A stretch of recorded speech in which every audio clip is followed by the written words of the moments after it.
మీ business ని develop చేసుకోవాలని అనుకుంటున్నారా? అయితే వెంటనే సంప్రదించవలసిన ఫోన్ నంబర్ 7729969299. బండి సంజయ్ నిజంగానే మొగోడైనట్టయితే, నిజంగానే కేంద్ర హోంమంత్రి అయినట్టయితే, నిజంగానే నైతికత ఉన్నట్టయితే, దమ్ము ధైర్యం ఉన్నట్టయితే, ఆ అడ్డమైన అధికారి ఎవడు, వాని పేరు ఎందుకు చెప్పట్లేవు బయటికి? ఎందుకు ఆ రోజు అధికారంలో ఉన్నటువంటి ఒక ముఖ్య నాయకుడు ఆ సదరు అధికారిని బీదర్కు పోకుండా ఆపిండు అని చెప్పని బండి సంజయ్ చెప్తా ఉన్నాడు. దమ్ము లేదా బండి సంజయ్ నీకు? చెప్పు, అధికారి పేరు చెప్పు. ఆ రోజు ఉన్నటువంటి ఒక ముఖ్య నాయకుడు ఎవడో వాడి పేరు చెప్పు.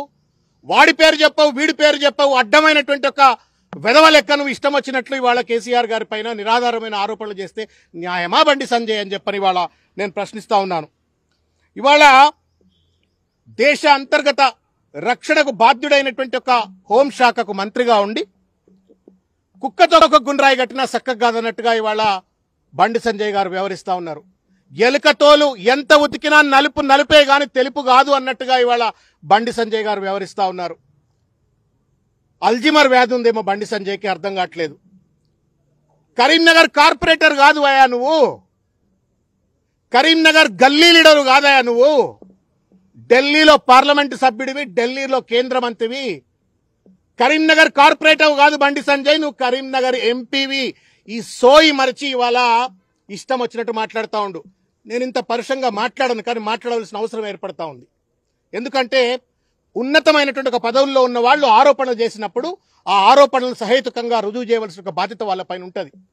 వెనకటికి ఒక ఎర్రోనికి మల్లెపూ ఇస్తే ఎక్కడో పెట్టుకొని వాసన చూసినట్టుగా ఇవాళ అంత పెద్ద కేంద్ర మంత్రి పదవిని నరేంద్ర మోడీ కట్టబెట్టి, భారతీయ జనతా పార్టీ కట్టబెడితే ఆ పదవిలో కూర్చొని వాడెవడో అడ్డమైనోడు ఏదో చెప్తే ఇంకెవడో అడ్డమైనోడు ఇంకేమో చెప్పిండు అని చెప్పని అడ్డమైన భాషలో అడ్డదిడ్డంగా బండి సంజయ్ మాట్లాడుతూ ఉంటే నవ్వాలనా, ఏడవాలనా, సిగ్గుపడాలనా అర్థం కావట్లా.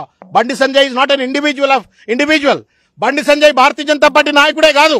బండి సంజయ్ నా భారత ప్రభుత్వానికి కేంద్ర మంత్రి కూడా. ఒక మంత్రి హోదాలో ఉండి తెలంగాణ తొలి ముఖ్యమంత్రి, ఇవాళ శాసనసభ్యుడు, leader of the opposition, Telangana జాతిపిత కేసీఆర్ పైన ఇష్టం వచ్చినట్టు ఆరోపణలు చేస్తూ ఉంటే సిగ్గు శరం లేదా బండి సంజయ్ నీకు? అసలు నువ్వు లా చదువుకున్నావా? లా చదువుకోపోయి అసలు నీకు చదువచ్చా చెప్పు నాకు. నీకు చదువు రాదని అనిపిస్తా ఉంది. సిగ్గు ఎగ్గు లేదు బండి సంజయ్కి. వాడెవడో సన్నాసిగాడు చెప్పిండు అని చెప్పని మీడియా ముఖంగా అడ్డదిడ్డంగా మాట్లాడే ముందు పో, మెజిస్ట్రేట్ దగ్గరికి పో, పోలీస్ స్టేషన్కి పో, కంప్లైంట్ లాడ్జ్ చేయి. Who prevents you to stop the enquiry? ఎవరు ఆపుతా ఉన్నారు నిన్ను బండి సంజయ్ ఎంక్వైరీ చేయకుండా?